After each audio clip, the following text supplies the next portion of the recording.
everyone. Thank you for coming out this evening. My name is David Schanzer, professor here at the Stanford School and affiliate faculty with the American Grand Strategy Program, and we're very pleased to welcome you this evening to our program, Combating Crimes Against Humanity in China, Fighting to Protect the Human Rights of Uyghurs, with our special guest, Dr. Sophie Richardson.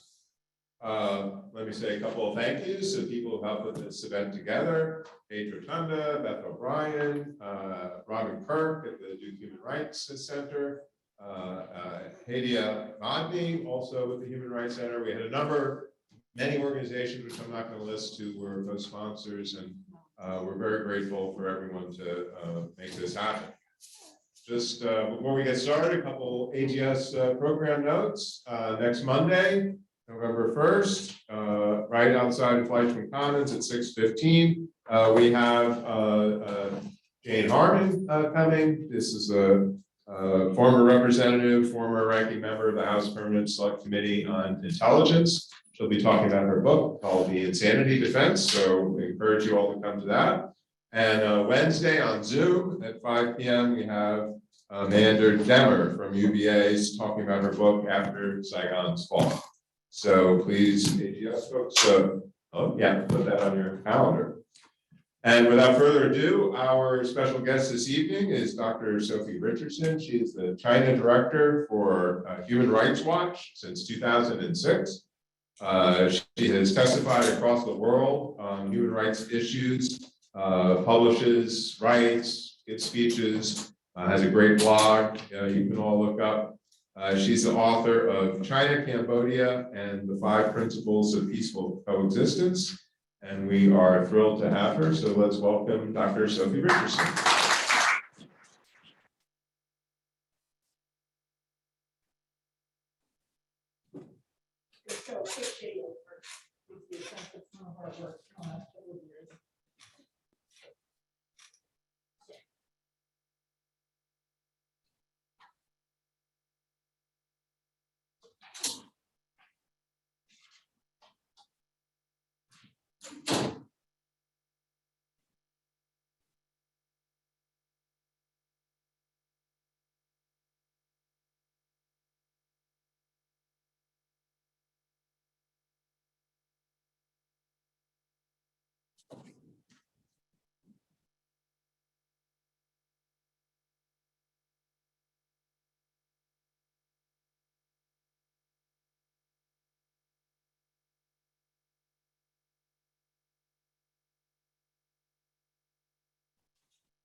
Quick question, do I need to put my mask on? If it's in person, I'm happy to do that. Can everybody hear me okay? Not very well. Make it closer to the mic. Rest of us in that, so I think it's okay for you to take your mask off. Yeah. You want? You don't have to. Okay, I just don't want to make anybody uncomfortable. I'm happy to do whatever the majority would like.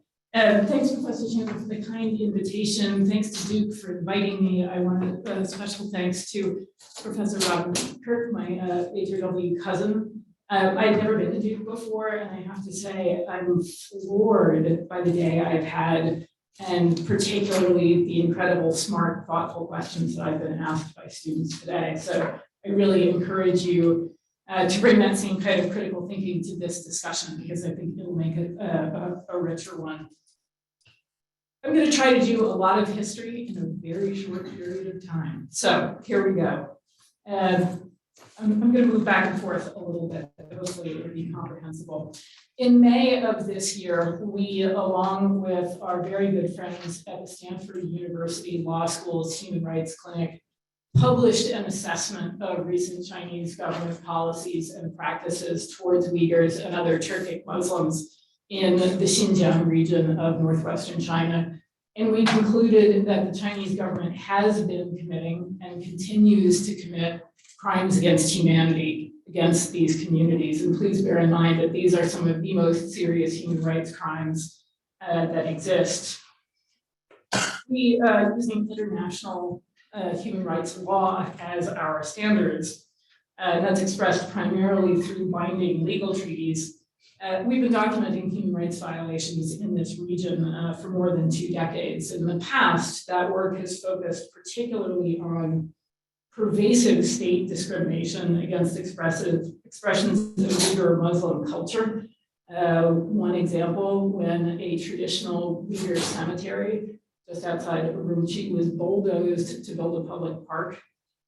Expressions of language, the fact that Uyghur medium education in schools across the region is almost entirely gone now, meaning that children who grow up there are not taught in Uyghur. They're only taught the language itself in a separate language class.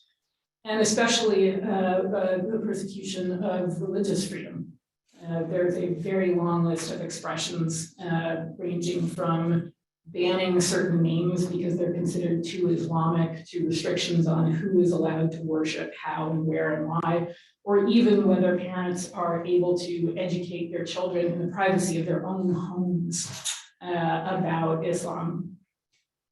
We also have decried the lack of an investigation and any sort of accountability into the killings of unarmed protesters that arose in Gulja in 1997. You may, for those of you who are familiar with some of the Uyghur diaspora's work, this is a date that they mark every year on July 5th, and it was in some ways a seminal event for that particular community in seeing how harshly the state would respond to what were largely a set of legitimate grievances that people had no other way to express.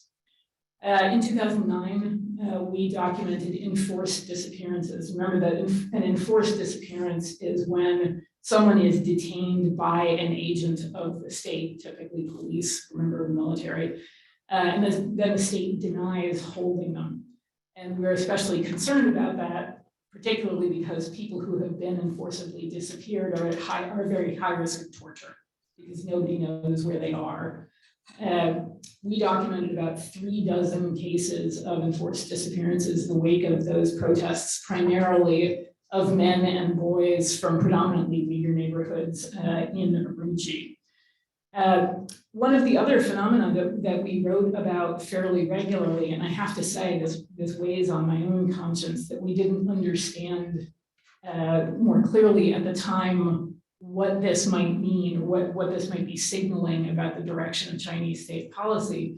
We were documenting lots of cases of Chinese government officials effectively hunting down Uyghur refugees and asylum seekers in other countries and pressuring those governments to forcibly return those people.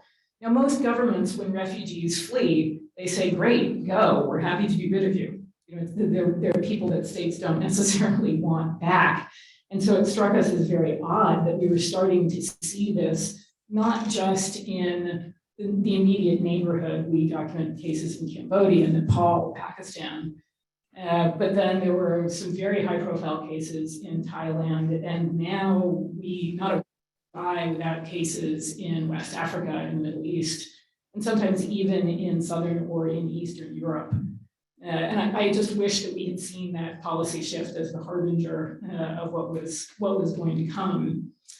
During that same period, we were certainly aware of and documented and condemned instances of violence in Xinjiang that were largely directed at expressions of the state, at things like police stations, but also in which innocent civilians were hurt or killed.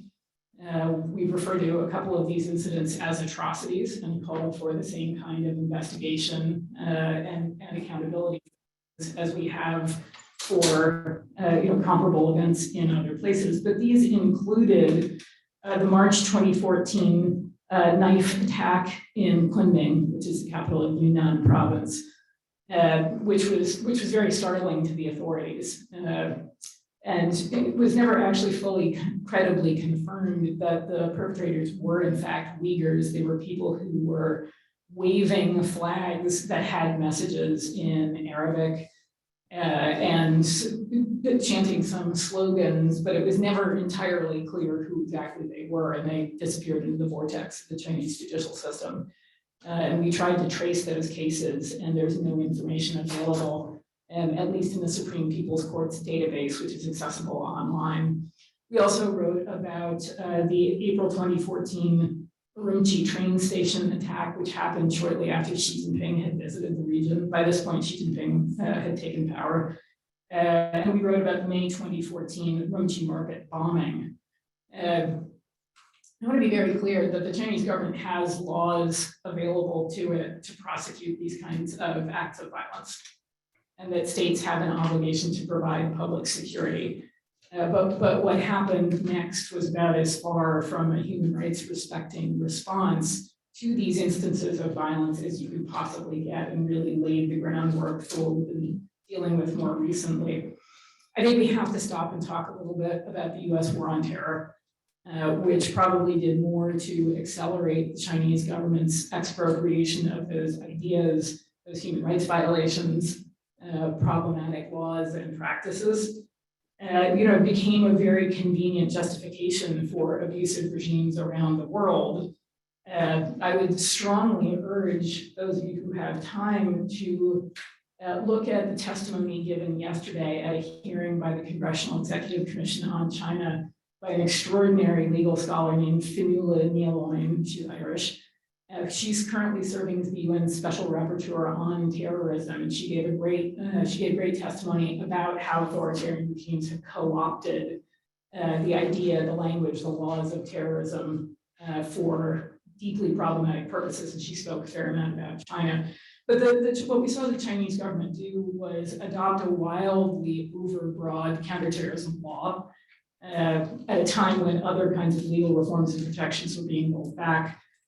We saw the Chinese government increasingly in its political commentary and state media starting to conflate particularly Uyghurs' religious identity with psychiatric disorders and with the members of the community itself as vermin, as rats, as living creatures that should be exterminated.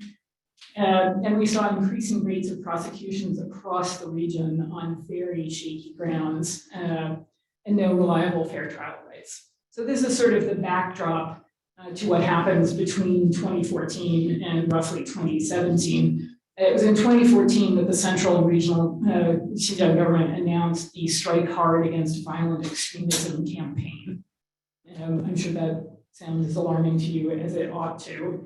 It became harder during that period for outside observers, for diplomats, for journalists, for organizations like ours to actually get into the region. It simultaneously became harder for Uyghurs and other Turkic communities to get out of the region, even just to go to other parts of China.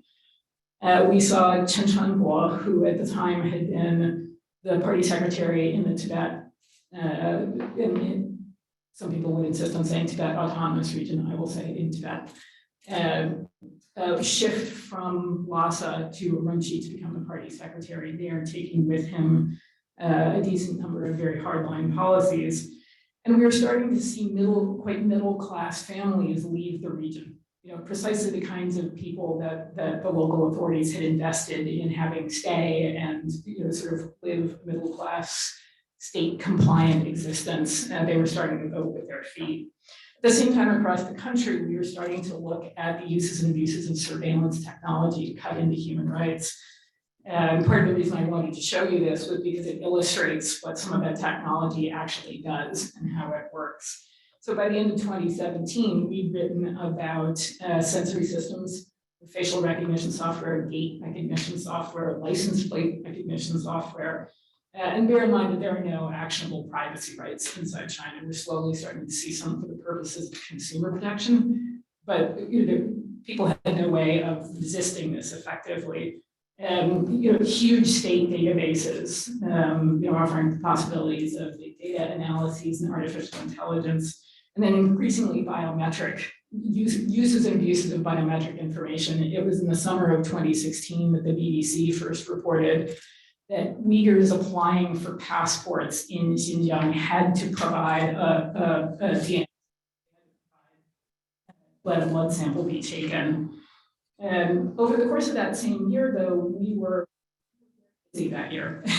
That was the year when both friends of ours in the Uyghur activist community, but also from the Uyghur diaspora all over the world, many of whom had chosen to be very low profile, partly out of concerns about surveillance, even within diaspora communities, partly about avoiding any sort of harassment or scrutiny from Chinese diplomats in other countries. They started calling, and that made us very, very anxious. And what they were all saying is that suddenly they couldn't reach their family members in the region. And I remember a couple of these conversations just vividly. So I'm going to give you names here because we feel like we carry people's stories with us, and it's important to identify people by their names. Maven was one of the first people to call to say that he had spoken to some of his neighbors in Kashgar, the city he originally came from, and the neighbors reported that his elderly parents had been taken away by the local, essentially the sort of local mayor, for lack of a better term, and he was very distressed and wanted to know what we could do about it. And a couple of weeks later, it was Miriam, Yusuf, and Mehmetjan, that's right, who called to tell us that their own family members had deleted them from WhatsApp. Just think about how that would feel if you woke up one morning and your own family had deleted you. And then Noor called to tell us that she had reached out to relatives to find out what was happening, only to have them tell her to stop calling. Stories, and I can see from people's faces around the room, you have a sense of what that must feel like. By early 2018, it was extremely clear to us that some sort of mass arbitrary detention was underway, but it was very hard to grasp the details to get a sense of the dimension of this crisis, given restrictions on access to the region. So we spent most of 2018 pursuing different sources of information, first by speaking very, very, very carefully to people who were still in the region, who had reached out to us and wanted to share their stories. We interviewed people who had left the region since early 2017, including some people who at that point could already describe to us their own experiences in arbitrary detention. We were reviewing government documents we found online. It's amazing what's floating around out there if you go looking. And by the fall of 2018, we were able to publish accounts from people inside and outside the region about the horrific establishment of what we've chosen to call political re-education camps, in which people were arbitrarily detained and physically and or psychologically tortured into abandoning their distinct identity and swearing their loyalty to the party state. It's very important to understand that there is no basis, none, in Chinese law for anyone to be detained by an actor other than the police. We're talking about a situation in which there were no warrants, there were no charges. You weren't calling a lawyer, you weren't calling your family. And there was no way of contesting your detention. People had no way of knowing how long they'd be held or contacting their family members. And we were able to show at the same time that state repression of Uyghurs and other Turkic communities, even outside these facilities, had really spiked. We wanted to show that in ways there weren't enormous differences between being inside and being outside. By the following year, we were able to publish this research about the Integrated Joint Operations Platform, which we had heard about from some of our several of them had described and actually drawn pictures for us of what the app actually looked like. And we sort of thought, well, that can't be right. surely the state has not hard-coded repression, well, silly us. And we then found a piece of this app and reverse engineered it. And part of the reason we wanted to do that was we wanted to know what behavior the state had decided was so problematic. What was it that was effectively getting people into trouble? And it was literally everything from if you were found putting gas in a car that didn't belong to you, which was determined by the use of your biometric ID card and by facial and license plate recognition software, that would spit out a notification that would say to a local member of the police, you're not the person who owns that car, why are you driving it? All the way through to how many times a day people prayed. It was interesting research. We'd never done anything like that before, but most of the behavior types coded into that algorithm are perfectly legal behaviors. There's some of the kind that maybe would give authorities pause to try to understand what was going on or be a little concerned. But the vast majority of them were just perfectly legal behaviors that were effectively criminalized. And throughout this period, other organizations and journalists were publishing corroborating information. And it's really sort of a remarkable all hands on deck story, especially the International Consortium of Journalists work that was published at the end of 2019 that showed for the first time high-level Chinese state documents clearly spelling out, this is sort of a critical piece of the puzzle, clearly spelling out that the Strike Hard campaign was designed intentionally to include practices like mass arbitrary detention and other crimes against humanity. And so in May of this year, we published this assessment of the Chinese government's conduct to have committed and continue to be committing crimes against humanity.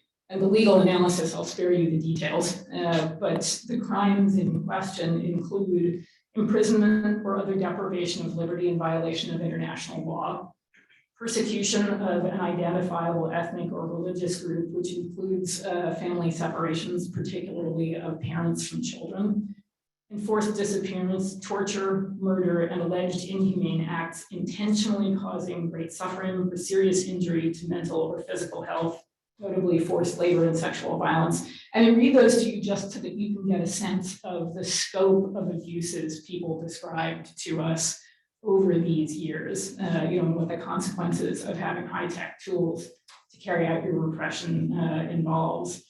What were Chinese authorities saying about all of this? As these stories were increasingly on the front pages of headlines around the world. Initially, in 2018, the Chinese government denied that there were political re-education camps at all.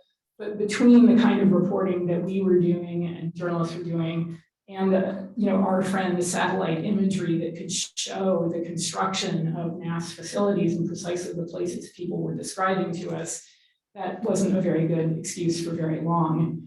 The next was to shift to suggesting that these were vocational training programs in which people were enrolling voluntarily. We tried pointing out that many of the people we knew who had been taken into these facilities were doctors, lawyers, academics, scholars, people who didn't exactly need a new line of work. So that explanation didn't go very far. In 2020, some officials started suggesting that everyone had quote unquote graduated from these facilities and been allowed to return home. We were skeptical about that. And throughout this period, they justified their actions really on three grounds. First, that it was a necessary response to a security or terrorism threat, claiming that since the establishment of the political education camps, there had been no acts of violence in the region. We could have a discussion about what constitutes violence. I don't think locking up 1 million people is non-violence. Second, that the vocational training is an essential component of an economic development strategy for the region. And third, as part of Xi Jinping's campaign of quote unquote sinicization. And so it's a little bit of a difficult word to get your head around, but essentially this is an ongoing effort to hollow out non-Han majority identities, religious activity that takes place outside the confines of state-approved churches, the use of languages other than Chinese, and replace them with what government and the party deem to be acceptable, loyal, predictable identities. And it's a very disturbing thing to see a government, the second most powerful government in the world, take this on as a matter of state policy. And I tell you all of this partly because it's hard to explain what one tries to do about this unless you understand the scope and the scale of this crisis. So I hope you will have indulged me that, and we'll talk a little bit about advocacy. I mean, what do we actually do with this information? Our function is to actually try to make positive change.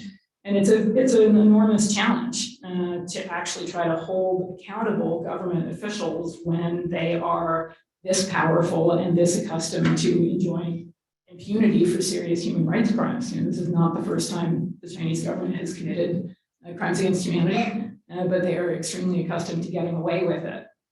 I think it's important to recall why international human rights law and institutions exist. And that's because states either abuse people themselves or fail to protect populations. So we need bodies and laws to which to have recourse when the states themselves can't be relied on to provide that themselves. I think it's also really important to think about what should happen or what has happened in roughly comparable circumstances. Let's think about the global response to, for example, the Myanmar military's assault on Rohingya, driving them out of the country. Let's think about situations like Venezuela or Syria, or other situations where there maybe isn't an active conflict like North Korea, but where governments have committed serious human rights crimes, and what the response to that is. There's no particular reason, there's no reason at all why the Chinese government should be treated differently from those other states. But then there's also the world of political realities, what's possible, what we can try and mobilize, what's realistic, what's not. And that's been an evolving strategy over time. I am certainly not going to lie to you about that, but we've really chosen to concentrate our energies in three particular areas. The first is to try to build the necessary political support for a UN-backed investigation, and which could be brought about by the Secretary General has the power to appoint one. The UN's High Commissioner for Human Rights has the power to appoint one. The Human Rights Council could vote to establish one. And these are all tricky. And the Secretary General has been very weak on China and human rights issues. The Human Rights Council is a real crapshoot. You don't want to try to get a vote and lose. And the membership of it matters a lot. They're not particularly fortuitous makeups at the moment. And so we've pushed very hard for the High Commissioner herself, Michelle Bachelet, to establish one. She and her office have gotten hung up on negotiating with the Chinese government to ask for access to the region, and it's clear that Beijing is not going to grant that. Many of these kinds of human rights investigations wind up taking place outside the countries they're concerned with because those governments don't want to cooperate. So it's actually very standard to go and interview people who are already outside the country, and that's what we have pushed for. She's close-ish. So our work at the moment is encouraging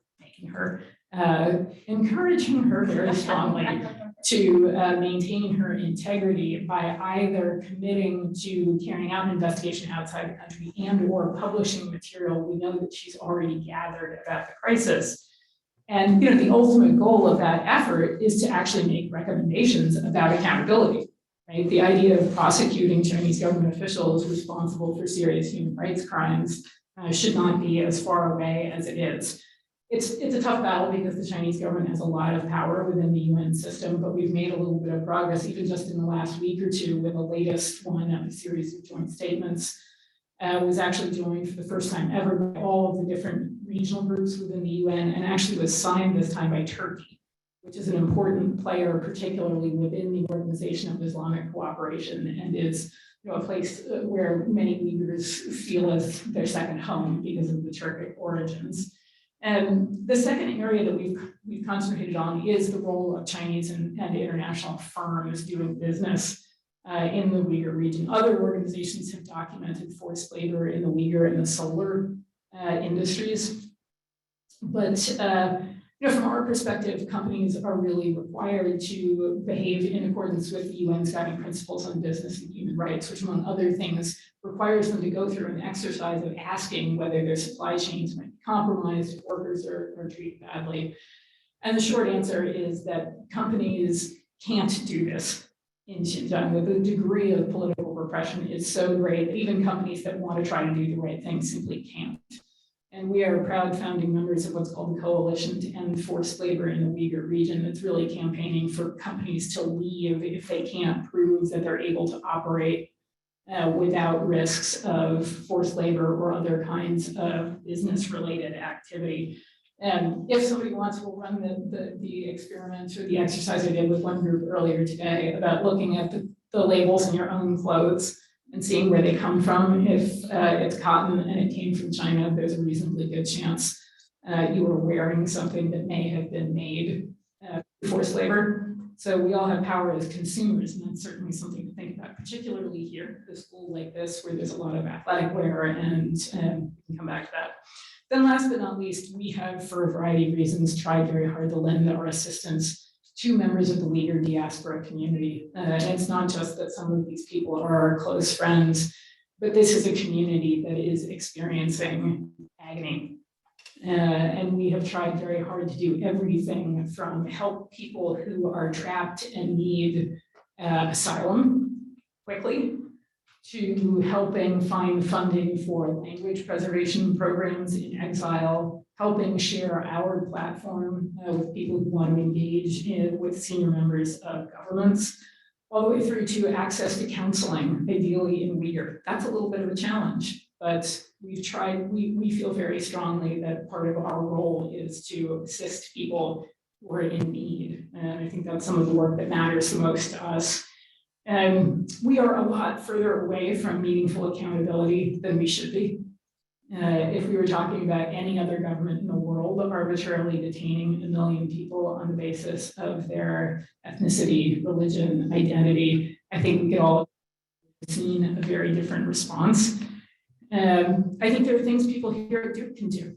Why not start a campaign before March Madness sets in to ensure that all Duke sportswear, meaning the sweatshirts that people wear around campus, but also what the athletes themselves wear, were not made with forced labor.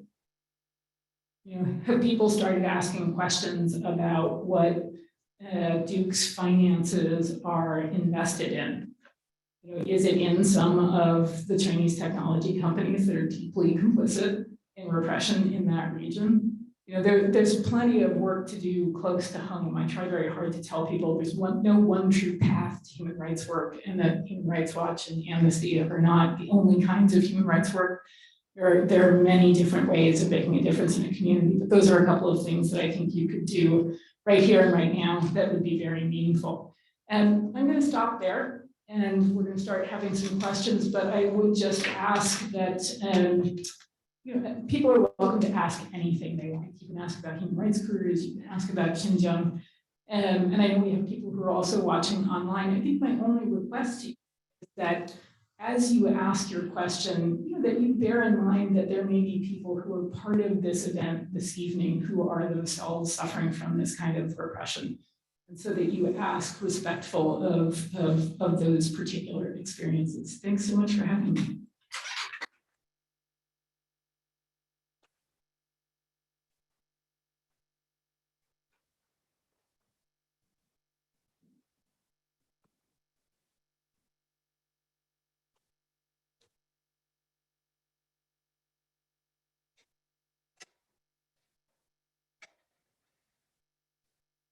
Oh.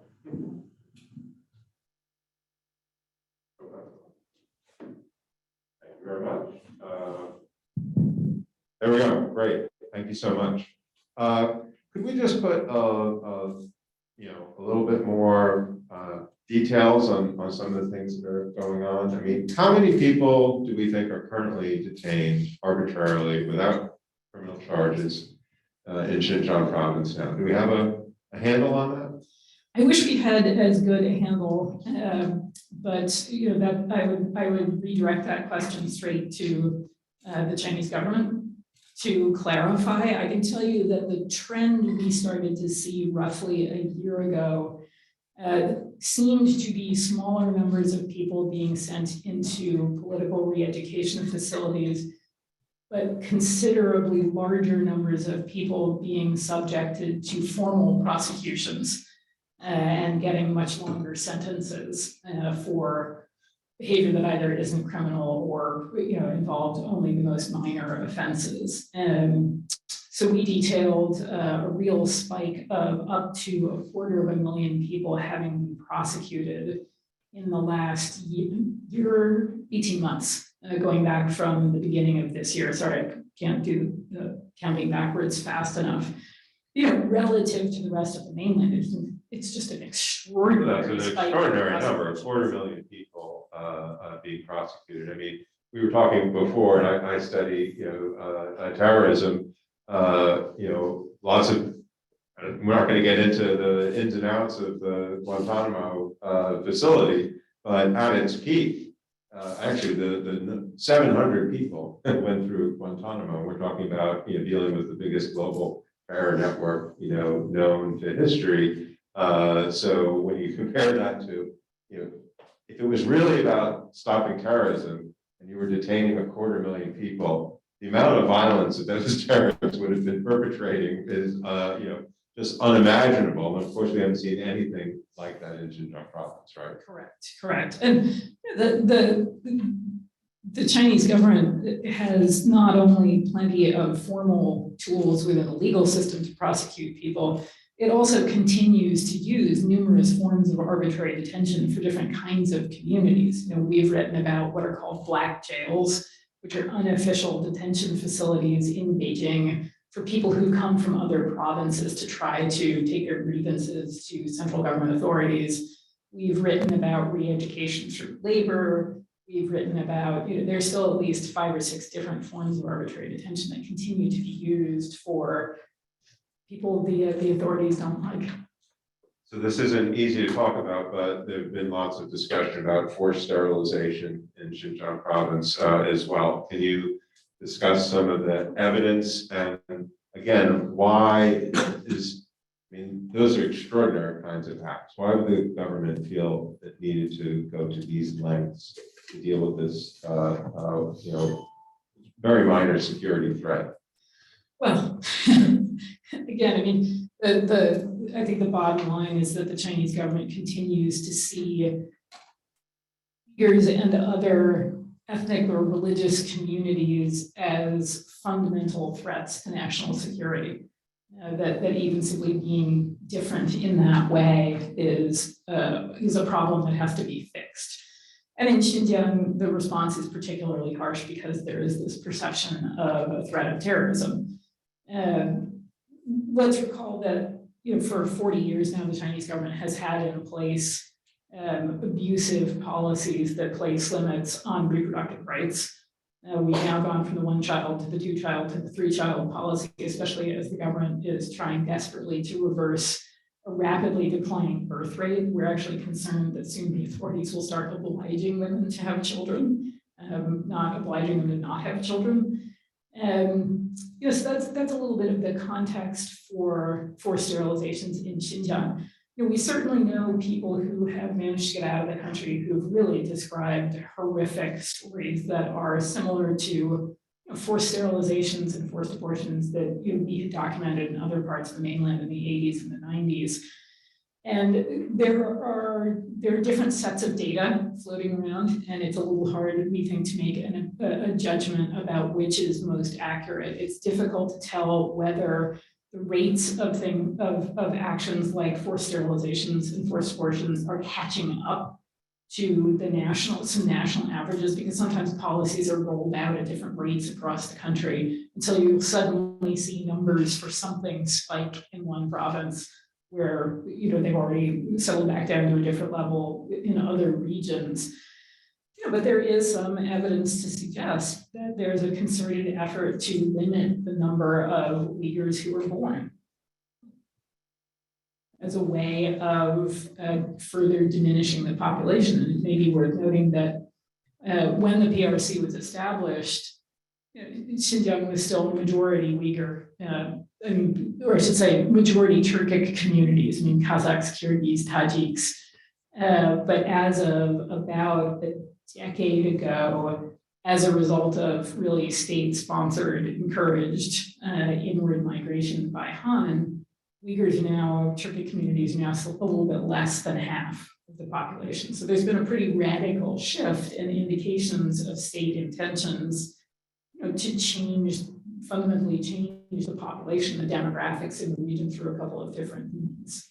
So this is ethnic cleansing, writ large, really. Well, I'm going to default to the legalistic impulses of Human Rights Watch. That's actually not a term that really has a legal meaning or weight. Okay. But it is the evidence, particularly around forced sterilizations and forced abortions, that has contributed to a debate about whether what's happening in the region constitutes crimes against humanity or genocide or both.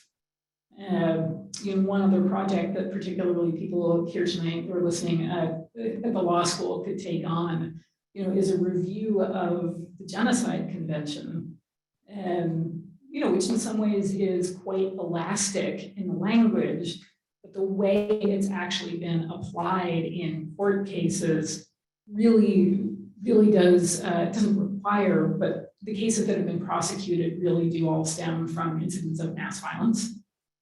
And if you look at the Genocide Convention through the lens of Xinjiang, you really wonder if it needs to be amended to imagine, the kinds of ways to destroy in whole or in part a community. You don't necessarily need it to be an active conflict, that outcome can be achieved by other means. But the jurisprudence and the understanding of the term really do tend to require this kind of violence. And I think there's a real debate there to be had about high-tech versions of how you effectively eliminate a distinct identity, or that there can be mass destruction of an identity, not necessarily of human beings, but of an identity. I think that's a very important idea to think about for the purpose of international human rights law.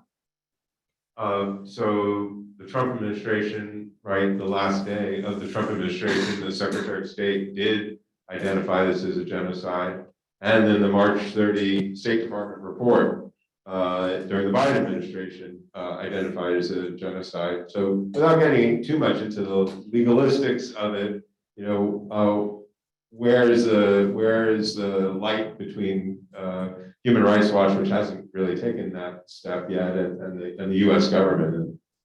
Well, we have not used the term genocide partly because we tend to operate according to, again, what we think is what you could actually get into a court someplace. And I suspect it would still be very difficult to get a court, both in the political sense, but also literally in terms of the institutions that are available. China isn't a party to the Rome Statute.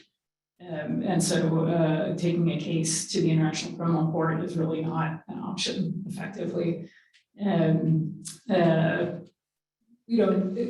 The term crimes against humanity actually opens up more pathways to actual accountability. And some of our friends in the community are not happy with that decision on our part, but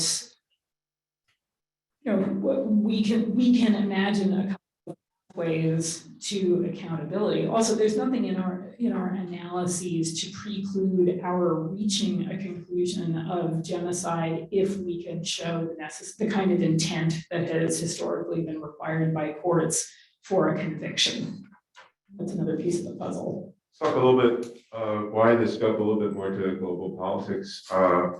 You would expect, with the religious nature of this oppression, that a lot of Muslim governments, Muslim majority governments should be on the lead. And you did mention some of the actions of Turkey in both publicizing and trying to create pressure to address it. Are you disappointed at a lot of these large Muslim countries, some of which are allied with China in terms of their what they've done publicly or in the international institutions to try to bring more attention to what's going on? Two answers to that. One is, we don't, expect Christian majority countries to come to the aid of Christians. So I wouldn't want to overly emphasize that dynamic necessarily of certain governments, but if you look within the political framework or look at the nature of different governments across a body like the Organization of Islamic Cooperation, which regularly has plenty to say, right? Defensively, it's fine. About attacks on Muslims in South Asia or in the US or across Europe. It's really hard to find them saying much of anything about China. But there are certain governments within the OIC that are either, Pakistan is a very close relationship with Beijing. There are governments like Iran and Saudi that are hardly human rights luminaries themselves. And so, one has only modest hopes for them. But there are others that are up for grabs, but I think they are easily subjected to Chinese political or financial pressure. But we have seen some states willing to stick their heads up over the parapet a little bit. Albania and Bosnia are both OIC member states. Turkey is, it matters that different regions weigh in, not just Muslim majority ones. I think implicitly we've tried to call out the OIC's hypocrisy, in being more willing to comment on what happens in Detroit than in Rumchi, despite a pretty radically different scope and scale of violations. So there are, many thousands of U.S. Western companies doing business in China.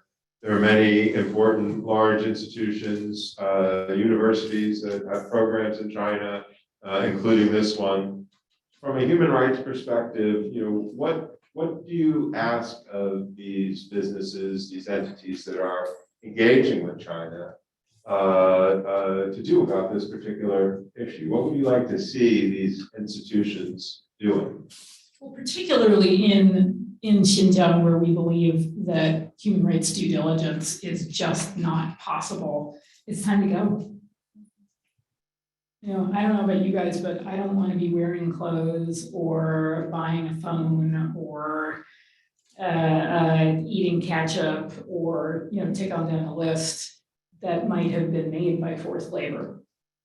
And I think companies really need to hear from consumers. They call me and they want to know, first of all, if we've got any derogatory information about them. I don't disabuse them. But they want to be forgiven. To say that it's okay to keep doing business, that it's better for people to have jobs than not. They try. I'm not interested. I want to see their human rights due diligence reports. And if they're not going to do that, then they shouldn't be working there.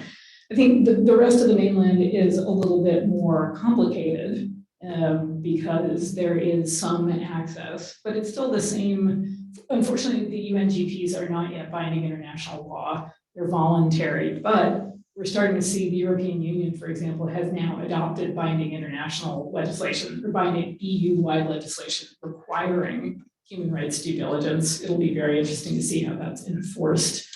There's a piece of legislation that's stuck in the House, the Uyghur Forced Labor Policy Act, that we think is important because it basically bans any imports from that region unless the importers could show that the products were not made with forced labor. It sort of takes the traditional approach and flips it on its head. I think for academic institutions, especially ones that have a presence in the mainland, it's not just about doing that kind of human rights due diligence, but also, which really entails, it's largely about workers' rights, about people getting paid properly, about work conditions, things like that. But I think, academic institutions have an obligation to assess whether, they're the same kind of academic freedom that's available to people sitting in this room and on this campus is equally available on their campuses inside China. And I think if that can't be guaranteed, they really should be rethinking whether they should be there. If the reputational risks are worth it, and whether they're really doing anybody any favors by being present. I look, as somebody whose life was profoundly shaped by international academic exchange programs, I feel very strongly that they should be maintained, but I also think they should be maintained with integrity. And that if they aren't, then what's the difference between going to an international university's campus inside China and just going to a Chinese campus? And there's less of a distinction there. And schools have done this to try to make money, to try to improve their language study programs. And those are all perfectly reasonable things to want to do. And whenever I'm asked by members of Congress, for example, about punishing schools that have Confucius institutes, for example, I try really hard to point out that if the US government still funded language study on campuses across the US the way it used to, maybe there wouldn't be any room for Confucius institutes. They would find it much harder to find a foothold on campuses. I don't think you could sort of punish your way out of this problem, but I think a lot of schools have not done the kinds of assessments that they should. I mean, maybe that's another thing that you guys could work on. Make Duke the first school that has a brick and mortar campus inside China to publish human rights due diligence and an assessment of the degree of academic freedom available on that campus relative to this one. Do you think that academic programs that are active in China have an obligation to teach about things like the democracy movement, what's happening in Tibet, providing Chinese students there access to information that the Chinese government is very dedicated to keeping away from its own population? On the one hand, I would like to see that, but I also think the key, sort of the metric ought to be whether you are free to teach what and as you would teach on your home campus, right? And it's distressing to see schools, that have very high profile reputations change their curriculum or censor certain topics, or fail to properly prepare academics for the environment that they're going into so that they don't overcorrect and censor themselves before anybody even asks them to. I think that's actually probably the single most common problem at these kinds of institutions, that people who aren't accustomed to being there think, eek, I can't talk about that topic, it will cause problems, and then don't talk about it at all. That I think is a real problem. Okay, I'm sure there's loads of questions from the students given the, stimulating talk. So what are we going to do? We have microphones. I think we want people to line up coming down. Okay, great. So who wants to start? Right here. We're going to wait for the mic so people who are watching online can hear the questions. And tell our guest who you are before you give your. So I'm Eleanor Ross. Thank you so much for coming. It's been really incredibly informative.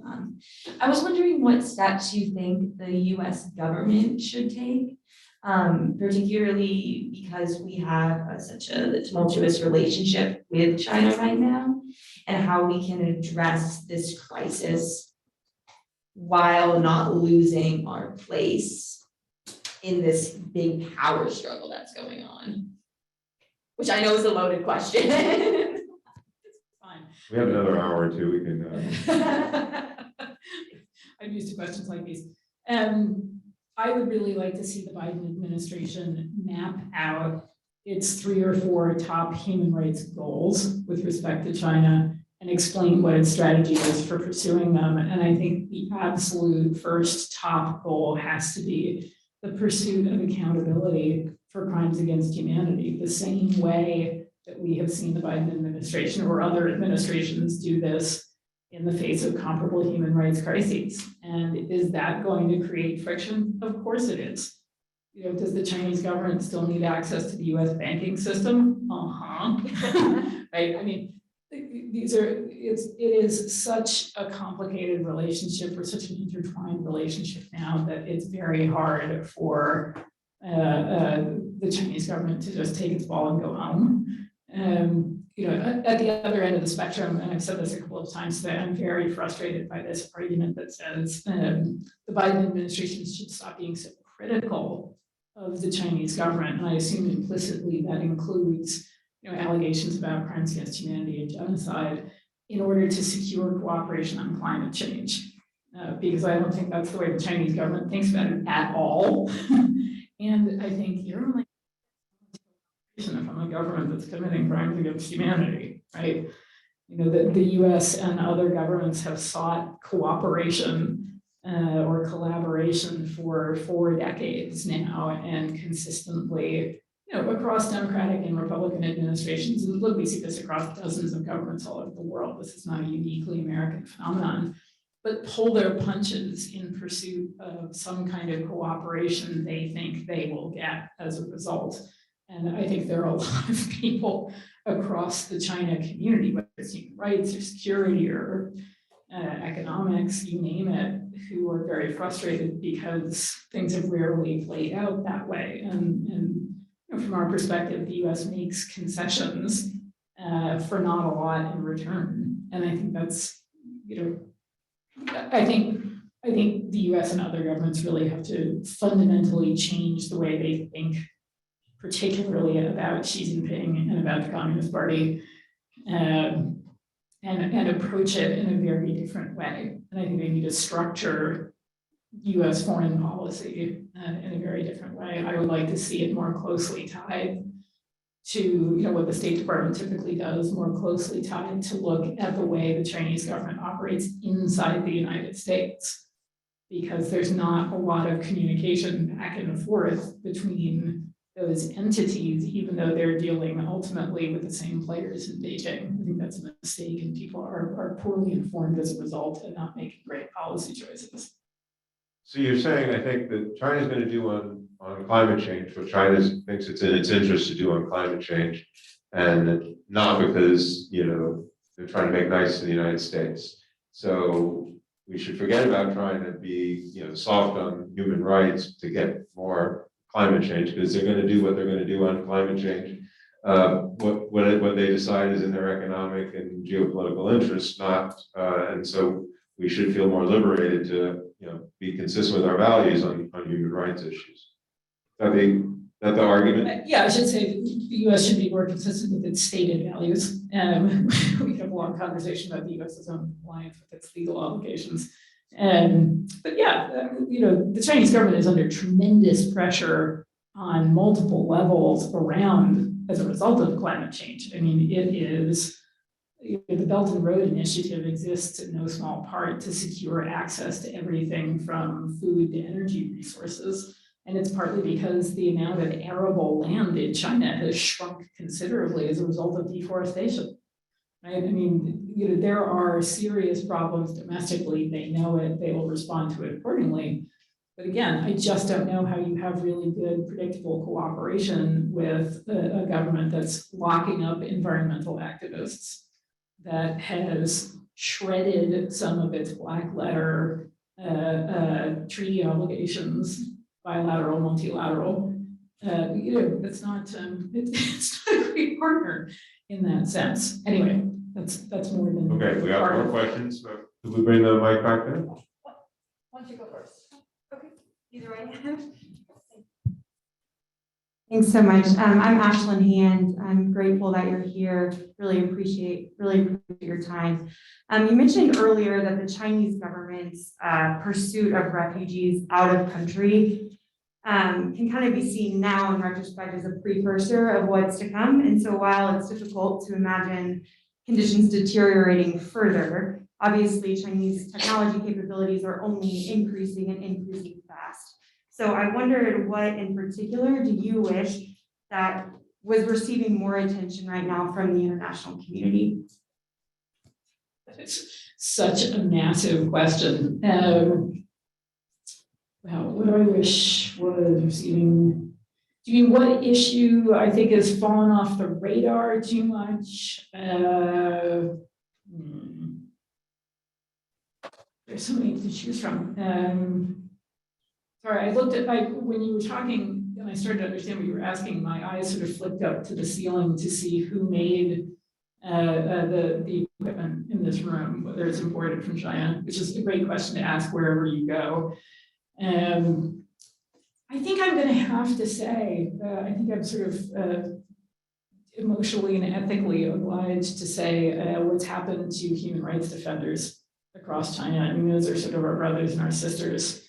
And that community has taken it in the neck under Xi Jinping. And so many of the people we used to be in regular contact with are in jail or in exile, where very few of them want to be, or they've disappeared.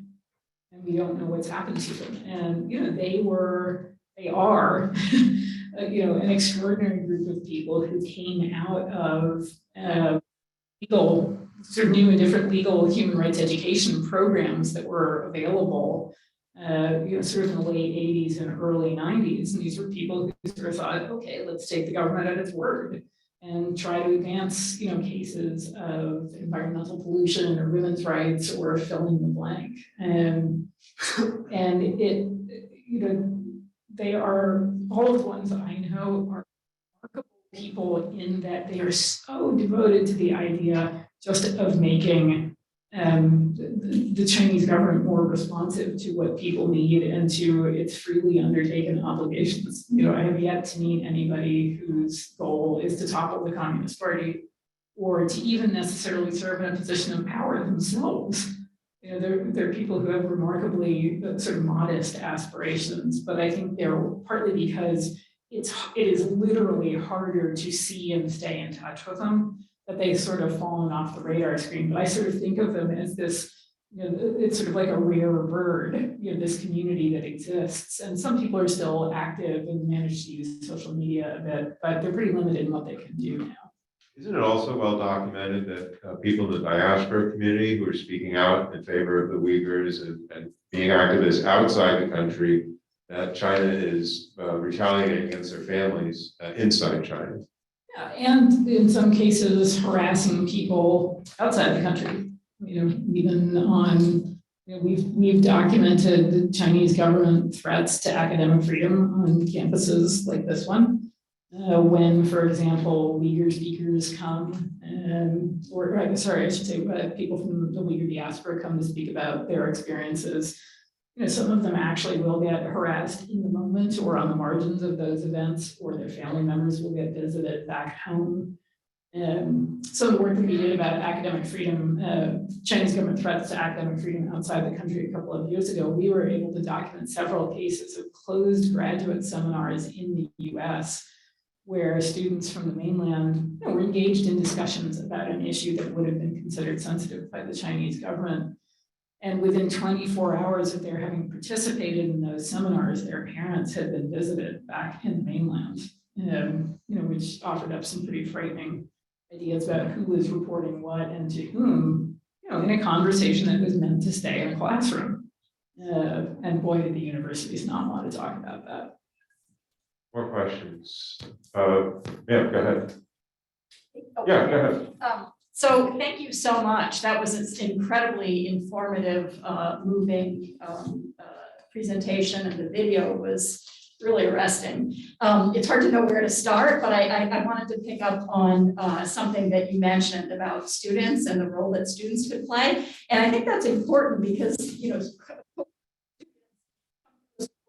graduate, other people don't know what's gone before, and it might be of interest to students now at Duke to know that the Students Against Sweatshops movement started at Duke and had very important Duke leadership, and that became a big issue and really made a big difference for many years. So you can look that up. There's some articles written about it. I'm sure there's news coverage, but there's actually, a historic precedent at the school for students doing something very, very important. And I'll just say, I'm 100 years old now and a faculty member here and on the board of the Duke Human Rights Center. But when I was young and in school, the issue of apartheid in South Africa was big. And when I was in college, the anti-apartheid movement on campuses did a tremendous job of educating students, of pushing for divestment from the apartheid regime, and along with all, of course, the incredible organizing and activism under much more difficult circumstances in South Africa, it played a contributing part. And it also was so important because it trained a generation of young people in understanding what apartheid was, the human rights atrocities that were going on in that country, brought many people into lifelong careers in doing the kind of work that, tries to stop things like this. So I really invite students to realize that it's not just something that goes on over there, but you can look, to our own predecessors on this campus for that. And maybe, I don't know, maybe could you talk a little bit more about that, Sophie, like what you're seeing on other campuses where students or faculty have gotten involved in this issue and are trying to educate their communities and be supportive of the Uyghurs? First of all, thank you so much. And honestly, the hospitality here is kind of off the charts. And it's going to lead me to make you all an offer in a second. I've seen different groups, campus amnesty chapters, for example, get involved. There's sort of a roughly parallel discussion about what's happening in Xinjiang and what's happening with respect to academic freedom and cooperation with Chinese state partners. Some schools have really gotten caught in the crosshairs of, for example, having research partnerships with Chinese companies that have been sanctioned and who've had to file for divorce as a result. But I can't think of anybody who's really sort of taken anything by the bit, and maybe and see if I can sweeten the deal. If Duke students take the initiative to make sure that the basketball team is not wearing any Xinjiang cotton by the time March Madness starts, right? So you've got a clear time frame, you've got a clear objective. These are some of the basics of an advocacy campaign. I will happily come back down here with, does anybody here know who Johar Ilham is? So there's a very famous Uyghur economist named Ilham Tohti, who got caught in the government's crosshairs for having the temerity to suggest that Uyghurs and Han should enjoy equal status in Xinjiang, and he was a website and taught, and he was eventually prosecuted and given a life sentence that he is currently serving. He was coming to the U.S. in, what year was it? I can't do the math fast enough, in 2015, 2016, with his then 18-year-old daughter. And he was actually stopped at the airport in Beijing and arrested there. And he insisted that she come ahead. He was coming to Indiana University to do a fellowship, and she was meant to just come with him for a couple of weeks to get a little exposure to the US and help him get settled in, then she was going to go back. And he insisted she come ahead to the States in this incredibly high octane moment in the airport. And so she did. Arriving here, she was 18, she didn't speak a word of English. She is now a ferocious, amazing, brilliant, wonderful friend and advocate. And she now works for a terrific organization called the Worker Rights Consortium, which is one of the lead organizations in the coalition to end forced labor in the Uyghur region. She also accepted the Sakharov Prize, which is the European Parliament's highest prize for human rights on behalf of her father. And stop reading Human Rights Watch reports, go watch her speech accepting the prize. So she lives in Arlington, we're very close, and she's now working a lot on forced labor issues and on sweatshop issues. So I promise you that she and I would come back and cheer you on if you manage to get this done by March. What do you say? Who's in? All right, let's do it. So let's just see if there's one more student question before we go to, yeah, go ahead, Brad.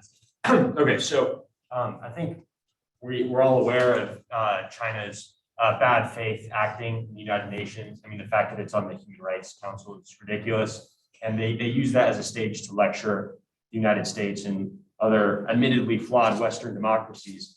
I was reading about an instance where this woman from India was criticizing China recently, and her microphone was actually cut off by the person who was running the DESA Department of the United Nations, who's China's former interior minister, who's now serving in this role for the United Nations. So that sort of just blatant interference makes me question whether the United Nations is just really in China's pocket and what role it really serves. How can the United States work through the United Nations, or can't it, to really advance the cause of Uyghur human rights? It's a perfectly fair question. I will, I'm duty bound to note that, the United States is, has certainly been known to manipulate the United Nations system itself. Most governments do. And, that in a way, that's the answer. I mean, these are institutions that are largely made up of states, which will use them to pursue their own interests. My colleagues who work at the General Assembly in New York and at the Human Rights Council in Geneva will joke about what would happen if hypocrisy by states was a sport at the UN, who would come out on top. But the reality is, it's what we've got.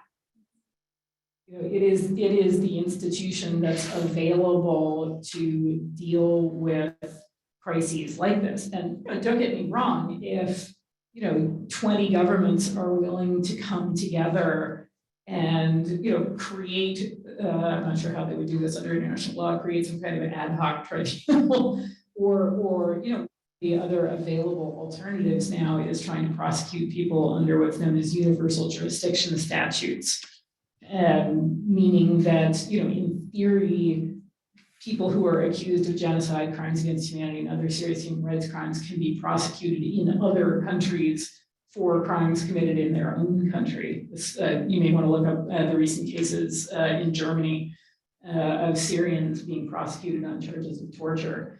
But they're politically complicated cases. You have to find states that are actually willing to do that, and there are not a lot that are dying to prosecute Politburo members.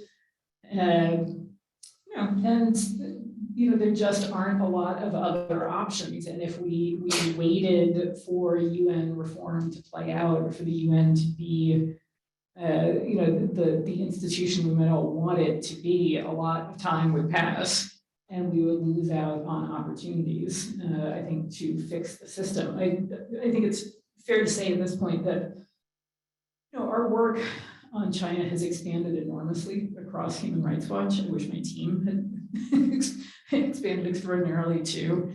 But I think a lot of my colleagues now see that even if there isn't direct Chinese government influence in the country they work on or on the issue that they work on, that keeping the international human rights system intact and not letting that erode is really critical. Because if the Chinese government has its way, the UN really becomes a shop where states just sit around and talk to each other, and there's no role for society, there's no press for accountability.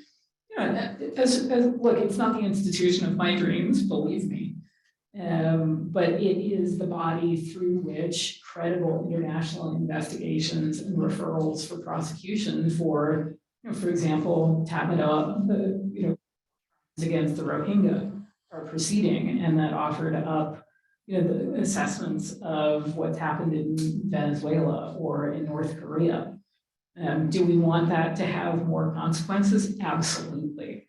But there are not a lot of venues available to us, and with one of my greatest concerns about the tide of populism and authoritarianism that we're dealing with now is a rejection of international institutions as a whole, or a sense that they are all subject to so much other political control that they shouldn't be engaged. I mean, I gotta say, we watched the Trump administration do some dumb stuff, really dumb, destructive stuff, but leaving the field open for Beijing in many institutions, oh my God, what were they thinking?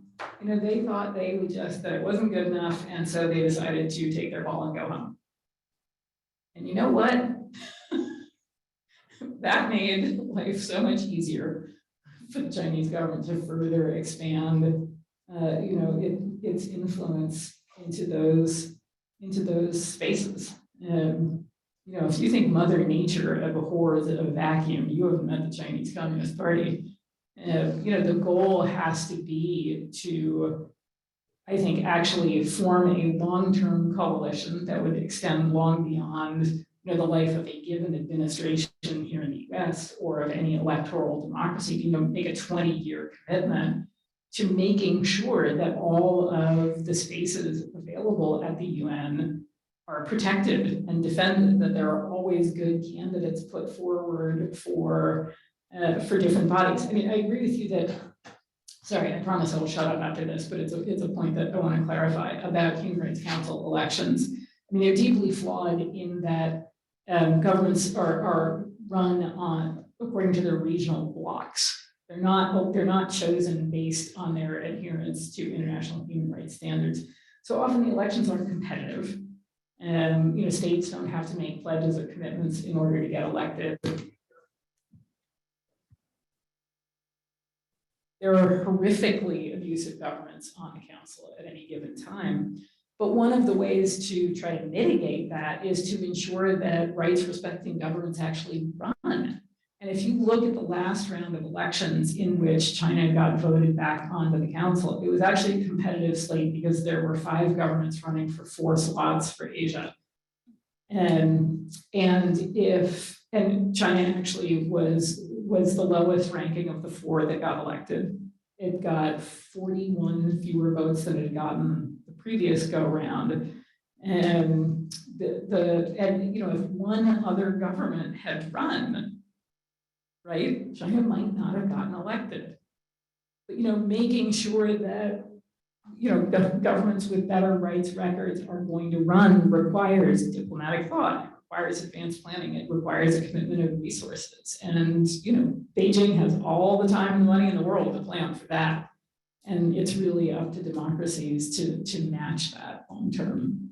Okay, we are running out of time, but I'm going to give Abdullah a chance to ask the last question. I do want to point out that Sophie has generously acknowledged that some people here might not be able to safely ask a question on a recorded event. And she's generously put up her contact information and email for anybody who would like to communicate with her and ask a question. And I am confident, we'll get back to you. So thank you so much for doing that. We really appreciate it. And I know we're over time, so Bella, if you could ask a quick question, that would be great. Thank you, and kudos to your wonderful work. You indicated regrets about not reading the writing on the wall in previous policies. So based on what's going on now, how much worse this could get? What are some of your predictions about the situation in Xinjiang itself?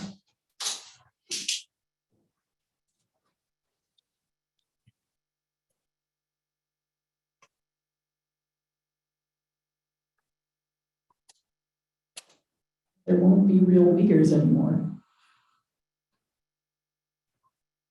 What happens if we project out 20, 40, 50 years from now? And, Uyghurs and Tajiks and others may still exist as distinct ethnic groups. But by that point, nobody will have gone through school learning in Uyghur.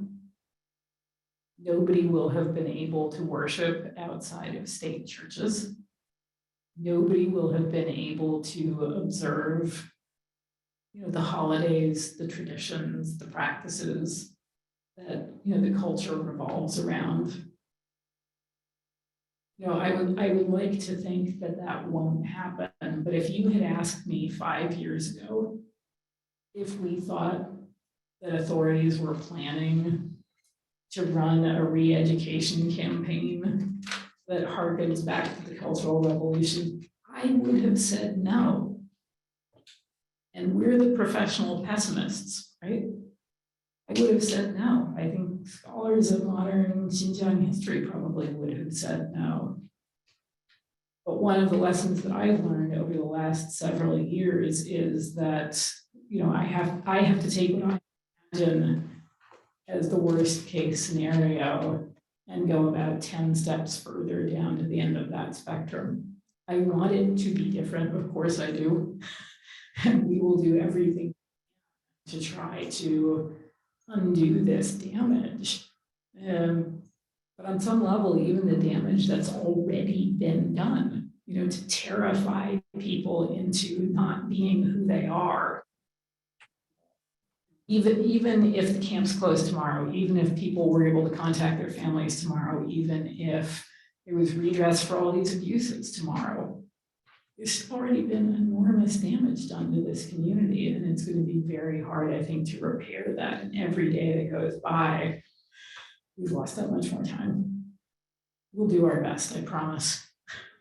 Well, that is a very sobering place to finish our program tonight. But of course, thank you for the work that you're doing and bringing this message to our community. It's very important for us to hear that, given many of the things that we discussed tonight about the connectivity between our university and China right now, and many of the companies and things like that that we all do business with and rely on. So we're very, very grateful. This was a huge, big issue. China is a huge, big country.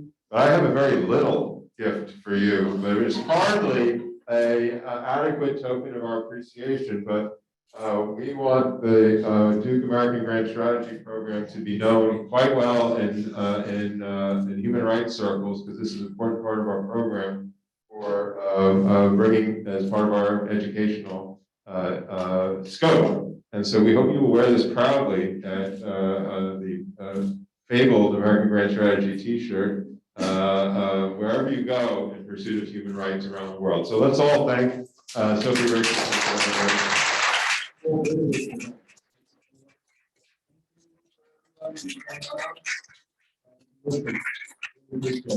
Good night.